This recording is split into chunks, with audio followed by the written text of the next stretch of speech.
Welcome to HR Baddies. This is where HR is smart, strategic, and a little bit sassy. I'm Katie Garcia.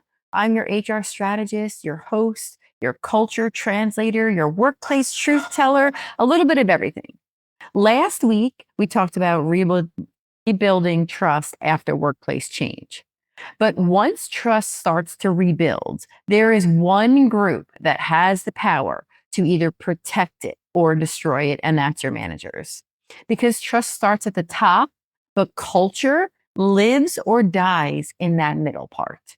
So today we're going to talk specifically about coaching the culture blockers. So how we can turn difficult managers into real people leaders. So who are cultural blockers? They're not bad people. They're usually pretty good managers that just are stuck in bad habits. What does that look like? In management, it can look like they're resistant to feedback. That's just how I manage. It's just how I do things. They can also be micromanagers. And we all know that micromanaging is the biggest crusher to initiative on teams. They are burned out, maybe old school leaders who just stopped adapting. This is just the way that it's always been done. And the idea of ruling with an iron fist, these things that in today's employment climate just don't really fit anymore. Maybe they're high performers who should never have been promoted. Hey, they've been here for a really long time. They did really great at their sales job. So let's stick a sales team under them. But they maybe don't have the skill sets in order to be able to train and convey how they've been successful in their job or how to have those conversations. So they're not toxic employees. They're just trust leaks. So how can we address that? How can we work through that? What are some of the things that we as HR can do to partner with senior leadership, with the managers, right? We can be talking about middle management. We can talk about upper management. There's a lot of different levels of who's considered a manager. So no one wakes up one day and says, hey, I'm going to be a bad leader today. It happens by accident.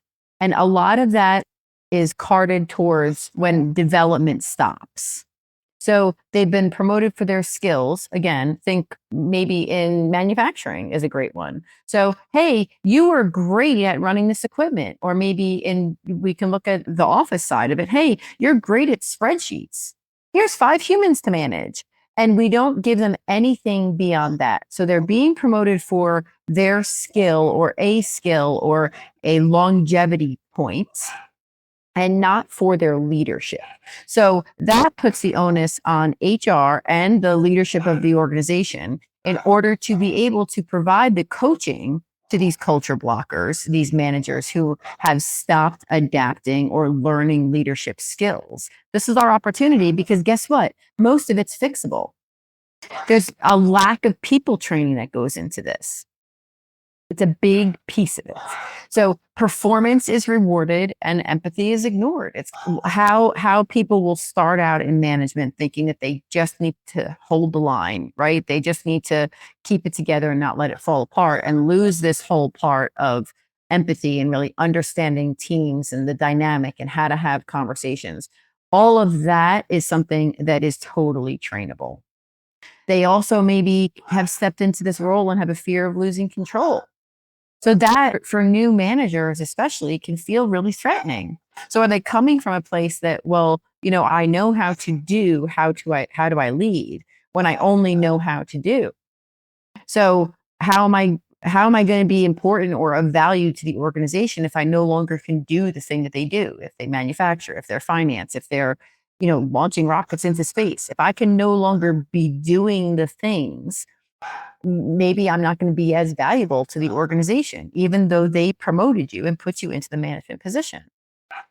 They may also be suffering from poor modeling from leadership above them. So a new leader will very much model the leadership that was tolerated while they were in the pool of workers. So sometimes they're put into these management positions and they don't have the skills, the traits, the training in order to be able to build a team to be successful under them. So you never want an organization that focuses on rewarding results over relationships, because that is a piece that sometimes when you go from being a peer to being a manager, that people struggle with. And you can become a cultural blocker by mistake. just because you don't know how to be a people leader.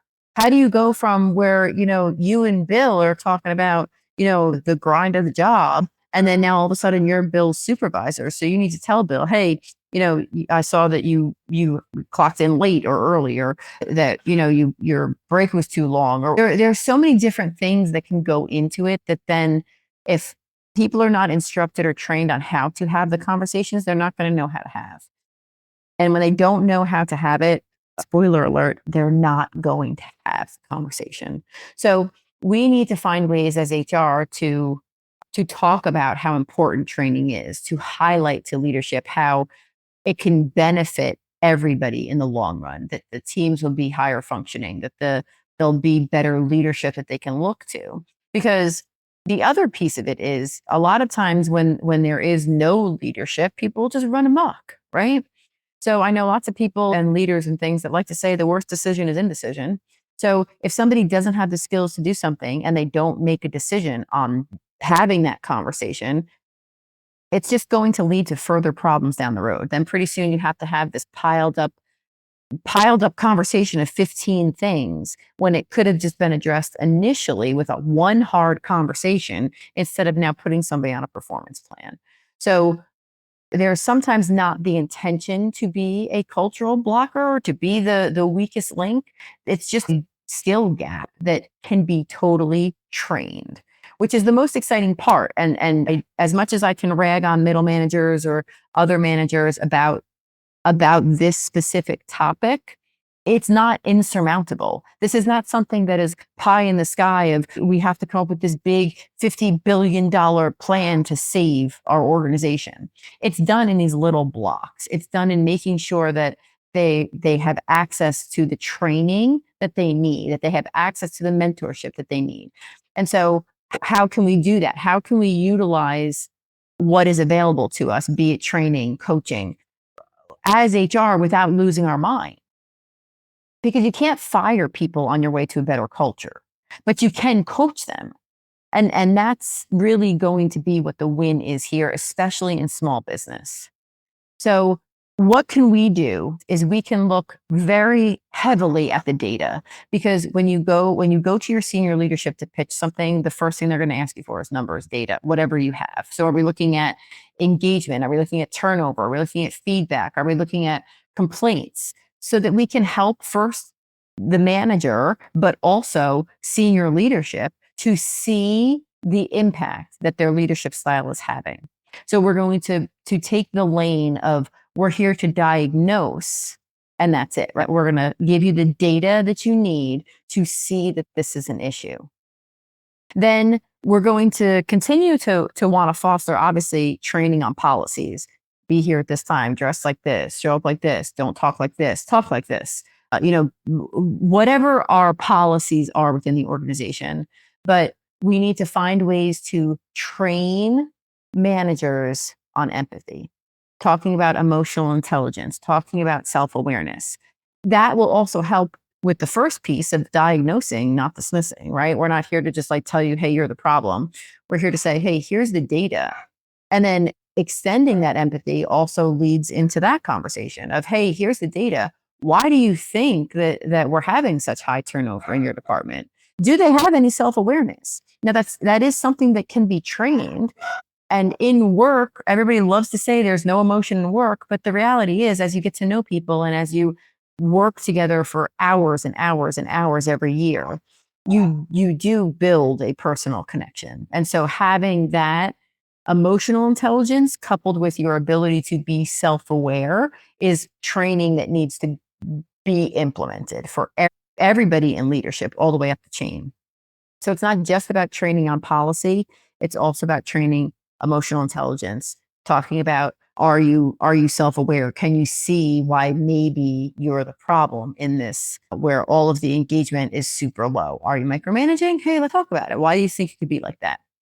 Then as HR, we're always also going to go in with modeling transparency. Hey, here's what I've noticed, right? This is the data. What do you think about this? Not, hey, here's some data, your team hates you, because you're not going to get anywhere with that. And they, as a leader, are not going to get anywhere with that. Hey, you didn't submit this on time. With WTF, right? It's instead going to be like, hey, I noticed that this hasn't been turned in yet, this project. Is there a holdup on it? Is there something I can do? Is there a block I can remove? Is there some piece that you're missing that I maybe have that I can lend to you, give to you, show up for you? So having that transparency so that people then feel they can go to their manager, because if people feel they can have a conversation with their manager, it's going to be better for everybody, because then they'll be able to go and say, hey, you asked us for this, but we don't have this. Oh, okay, let me go ahead and get that for you. So as HR, a lot of time falls to us. It falls to us to model that. So we have to model the transparency. We have to model the empathy. We have to model the data analysis. All of these things, because what we're coming to is not personal, it's impartial, it's a business decision. The other piece that is going to be slightly more progressive, right, is to be able to put culture in as a key performance indicator. So every manager and leader has some KPI that they're working towards. Maybe it's dollars, maybe it's percentages, whatever it might be, number of units. There's all these different KPIs that are very tangible. So how do we make leadership behavior and performance together a cultural KPI? People metrics just matter just as much as profit, but a lot of times it will get negated because as HR, we may not have the skills even to be able to talk about this. So what I'm talking through is how you can present a case, and this can go for anything. This can go for training of a manager that's ruining your culture, or it could go for something else. Hey, I want to attend this conference. There's all different reasons that people in leadership need to see certain data, but it comes down to that they need to see the data. And that's the thing, because they need that data to make an objective decision. The last piece would be, as HR, what we love to do is champion progress. Small wins build momentum. So being coached isn't punishment, it's development. Maybe you're coached internally, maybe you're coached externally. I talked last week about that there's lots of models that can be implemented in training.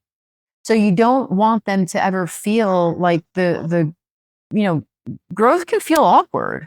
So you don't want them to think that the discomfort is failure. You want them to be able to look at things objectively, and that's why you lead with data. That's why then you train for empathy. That's why you model and encourage transparency. And then you build it in as a KPI. So you help them along the way of these are the things that you need to be successful.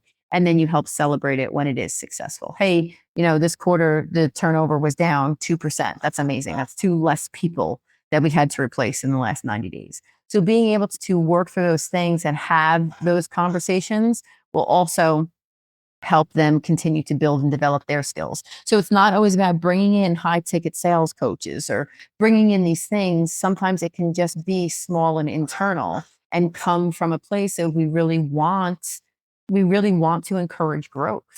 We want you to be successful as a manager, and we want to be successful as a company and make sure that we have the right people in the right seats. And so sometimes that's going to be the outcome of it. And that's really what the HR reality check is in all of this, is that not everybody wants to change. And that has to be some semblance of okay. So you can't, as a senior manager, you can't as HR drag people into wanting to grow. Our role in HR is to create the opportunity and not force the transformation. We can make the things available to them, but we can't force them. Now, there's certain things where, like, especially if you work on like medical or highly regulated industries, that there's training that has to be done, and too bad. You have to do it or you're fired, right? But we're not talking about that in this instance. We're talking really about just how we can support and coach in the ways that we have available to us. So when accountability fails, a lot of time you're going to have to escalate to leadership. Firing somebody isn't an HR decision, it's a leadership decision. So when you, again, have showed up with the data, that you showed up with the opportunities that have been presented and not taken advantage of or not leveraged, and there's been no growth and things have continued to decline, that's where then you, again, are going through the same 5 steps that we talked about. You're diagnosing, you're showing empathy, you're being transparent, you're talking about the KPIs. You're being able to do those things with the manager. And if it doesn't change, you're able to have those conversations with senior leadership. And then sometimes this is like the hard conversation to have, but sometimes the best coaching is letting them exit gracefully. So I one time was having a conversation with somebody, and it was during a very financially struggling place for the company. But they were talking about some of the people on their team who weren't really pulling it together. They weren't doing what they needed to do. And so what he said to me was, sometimes we can present ourselves to help somebody out, but sometimes we have to help them out, right? So you can help them internally, but there also is going to come a place where like they can't be helped internally. So how do you help them out, right? Help them leave. Never requesting that somebody has to resign or forcing resignation, because that's a whole separate cultural issue. But really having that pragmatic conversation of, maybe you're not in the right seat in this place, right? So how can we facilitate that? How can we support you in maybe a transition? Maybe they want to go back to just being in the workforce. Maybe they don't want the leadership responsibility. So exit doesn't always mean like out the door. Exit can also mean that just they're not in the right role. So how can you find a place to put them in the right seat so they also then can be successful? Because the reality is, if you let these things go unaddressed, right, you're on the fast track to a toxic culture. Because when the people that are destroying your culture are being protected, everybody in the workforce sees that. And that's the fastest way to hit a toxic work culture, is to protect the people that are literally the ones that are destroying it. So how do we be okay with that? We talked a lot this month about the HR emotional burden. And this also is kind of part of that. We can't do everything. We can just point out, right, that, hey, we have a clogged artery over here in this department.